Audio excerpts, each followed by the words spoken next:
สวัสดีผู้ชมตามรายการทอล์กไทม์กับแม็กเขาจะมาอบรมพูดคุยกันส่วนในของ EP นี้ก็ในเรื่องของแรงงานกัมพูชาที่ว่าถึงว่าจะมีแรงงานส่วนใหญ่ของคาเมนบอกเลือกที่จะทำงานอยู่ที่ประเทศไทยต่อท่านผู้ชมก็คือบ่สนใจคำเซิร์ชหรือว่าคำเบาของทางผู้นำที่ว่าบ่กลับไปกัมพูชาจะหางานให้ทำจะมีที่ว่าเสาให้สัวข่าวเนาะแรงงานส่วนใหญ่ก็เลือกที่จะอยู่ไทยต่อแต่ว่าจากข่าวของนักข่าวไทยก็คือไทย PBS ท่านผู้ชมก็คือได้มีการรายงานว่าก็มีแรงงานกัมพูชาบางส่วนที่ว่าเลือกกลับคืนสู่ประเทศท่านผู้ชมซึ่งนี้ก็เป็นสัญญาณเนาะสำหรับแรงงานลาวก็คือเป็นโอกาสสำหรับแรงงานลาวที่ว่าจะเข้าไปเสียบแทนแรงงานกัมพูชาที่ว่ากลับบ้านไปท่านผู้ชมแน่นอนถ้าว่าแรงงานกัมพูชานั้นทยอยกลับแล้วก็มีตำแหน่งงานที่ว่างแล้วก็ไทยนั้นต้องการแรงงานท่านผู้ชมจากรุ่นพี่เนาะที่ว่าเคยไปทำงานก่อนหน้านี้แรงงานลาวนะก็คงจะมีการติดต่อบอกกับแรงงานในประเทศลาวให้ตามไปทำงานที่ประเทศไทยท่านผู้ชมก็คือเปิดโอกาสให้กับแรงงานลาวหลายขึ้นถ้าว่ากัมพูชานั้นยิ่งทยอยกับไล่ทอได้เนาะแรงงานลาวก็ยิ้มหวานรอเลยท่านผู้ชมนี่คือโอกาสของแรงงานลาวเนาะที่ว่าจะได้ไปทำงานแทนแรงงานกัมพูชาที่ว่าเลือกเดินทางกลับคืนสู่ประเทศท่านผู้ชมซึ่งเราไปเบิ่งข่าวนี้เนาะเราจะโอลมกันไปกับไทย PBS ที่ว่าได้บอกเกี่ยวกับแรงงานกัมพูชาที่ว่าได้ทยอยกลับคืนสู่ประเทศท่านผู้ชมแรงงานชาวกัมพูชาและรถบรรทุกสินค้าทยอยข้ามแดนจุดผ่านแดนถาวรช่องจอมตำบลด่านอำเภอกาบเชิงจังหวัดสุรินทร์ซึ่งกลุ่มแรงงานที่เดินทางกลับก็ให้ข้อมูลนะคะว่าแรงงานกัมพูชาที่เดินทางกลับจะแบ่งเป็น2กลุ่มก็คือกลุ่มที่เป็นครอบครัวกลุ่มที่ครอบครัวเป็นห่วงสถานการณ์ความรุนแรงตามแนวชายแดนอีกกลุ่มหนึ่งจะเดินทางไปขึ้นทะเบียนเพื่อรับโฉนดที่ดินตามนโยบายของรัฐบาล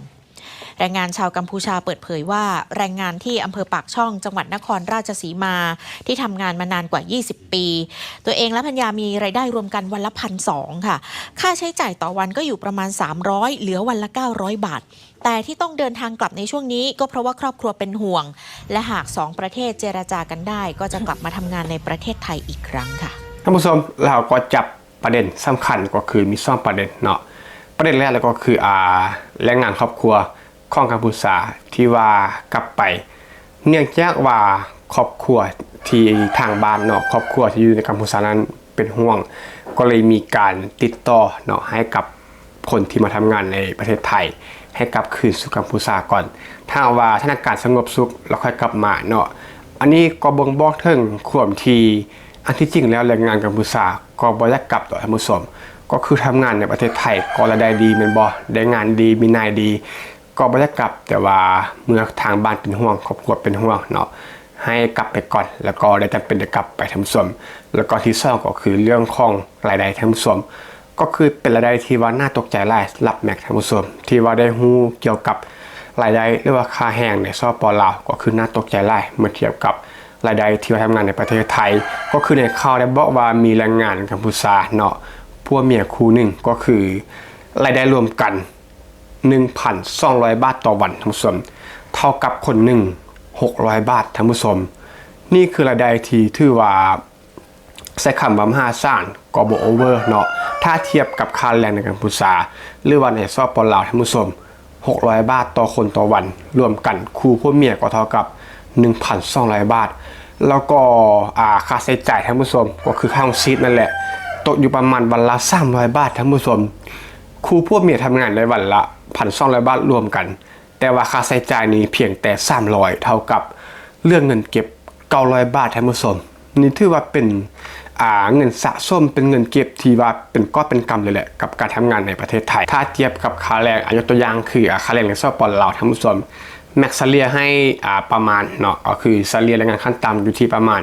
200 บาทต่อวันกับการทำงานค่าแรงงานดิบนี่แหละในสปป.ลาว200 บาท250 บาทเอาแต่ว่าตีกลมๆก็คือ200 บาทแต่ว่าในนั้นก็คือค่าเป็นอยู่เนาะค่าของชีพที่ว่าจ่ายกินทั่วไปนี่แหละ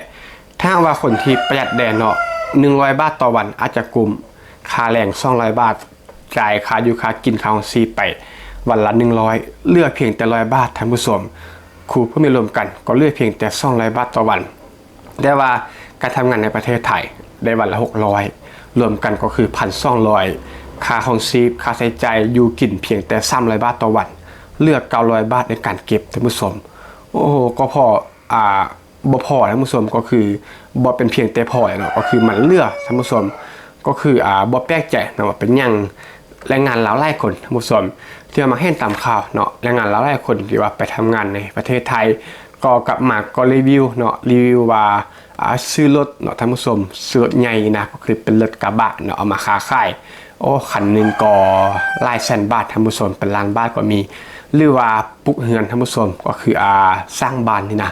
การไปทำงานที่ประเทศไทยเนาะแรงงานหลายคนกลับมาก็สร้างบ้านได้ท่านผู้ชมฉะนั้นบ่แปลกใจเลยเนาะกับรายได้ที่ว่าสูงแต่ว่าค่าของชีพก็เลือกเก็บเนาะถ้าหากว่าบางคนนี้ไปเจอบอนที่ว่าสวัสดิการดีๆเนาะมีที่พักอาศัยแล้วก็กินฟรีอยู่ฟรีนี้ยิ่งบ่ต้องบ่ถึงท่านผู้ชมก็คือเก็บเงินอย่างมหาศาลท่านผู้ชมก็บ่แปลกใจที่แรงงานลาวเหล่านี้เนาะไปแล้วก็ได้บ้านได้รถจากการไปทำงานที่ประเทศไทยซึ่งแรงงานเขมรก็น่าจะเป็นสนันท่านผู้ชมแล้วก็บ่แปลกใจเนาะว่าเป็นหยังถึงว่าทางผู้นำกัมพูชาจะมีการโพสต์เนาะประกาศลง Facebook ส่วนตัวเลยโดยยืนยันว่าจะช่วยเหลือแรงงานกัมพูชาทุกอย่างที่ว่าเดินทางกลับเนาะบ่จะเป็นการจะซอกห้างานให้การจะซอกที่อยู่อาศัยให้สัวข่าวต่างๆนานาแต่ว่าแรงงานเขมรส่วนใหญ่เนาะจากที่เข้ามาหลายแสนคนเป็นล้านคนนี่ก็เลือกที่จะอยู่ไทยต่อแต่ก็มีส่วนน้อยท่านผู้ชมแทบจะบ่ฮอด 5% เนาะประมาณบ่ 1% ด้วยซ้ำก็คือหลักพันคนเนาะ500,000 คนที่ว่าเลือกเดินทางกลับคืนสู่กัมพูชาซึ่งก็เป็นผลมาจากที่ว่าครอบครัวและเป็นห่วงเรื่องความปลอดภัยต่างๆนานาท่านผู้ชมแต่อันที่จริงแล้วแม่ก็เชื่อว่าคงจะบ่มีหยังเนาะเพราะว่าชาวไทยนี่ก็คงจะมีวัฒนธรรมพอเนาะก็คือคงจะบ่ได้ไปกันแกล้งหรือว่าบ่ได้ไปทำลายอย่างท่านผู้ชมแต่ว่านี่ก็คือสิทธิของกัมพูชาเนาะมีการเรียกร้องให้กลับเองแล้วก็แรงงานกัมพูชาบางครอบครัวเนาะหลายครอบครัวก็เลือกที่จะเดินทางกลับไปเองเพื่อความสบายใจของครอบครัวตนเองท่านผู้ชมนี่แหละถ้าวันแรงงานกัมพูชาที่มีโอกาสนี้ไปท่านผู้ชมค่าแรงนี่ขั้นต่ำนี่400ต้องมีแล้วแม่นบ่ถ้าว่าไปทำงานได้โดนเนาะมีประสบการณ์แล้วก็ไปทึกบอลที่มีค่าจ้างสูงก็ดังที่คำได้บอกว่า600 บาทต่อวันท่านผู้ชมครูผู้เมียก็ 1,200 บาทต่อวันแล้วก็ค่าของชีพก็บ่ได้แพงหยังเนาะ 2-300 เลือกเก็บก็เกือบ 1,000 บาทท่านผู้ชมนี่ก็คือโอกาสของแรงงานลาวที่ว่าจะเข้าไปเทียบแทนแรงงานเขมรท่านผู้ชมแน่นอนเนาะยากบ่ยากนี่แน่นอนอยู่แล้วถ้าว่าแรงงานกัมพูชายิงกับไล่เท่าใดแรงงานลาวยิงมีโอกาสไล่เท่านั้นท่านผู้ชมในการที่จะเลือกตำแหน่งงานแล้วก็เลือกห้างงานเนาะที่จะเข้าไปเทียบแทนแรงงานกัมพูชาท่านผู้ชมต้องติดตามกันต่อไปว่าเรื่องจะเป็นอะไรต่อไปเนาะอาจจะมีการขี้คายเนาะถ้าว่ามีการขี้คายถ้าว่ามีการตกลงกันได้จุดลงดีก็ดีไปท่านผู้ชมอันนี้ก็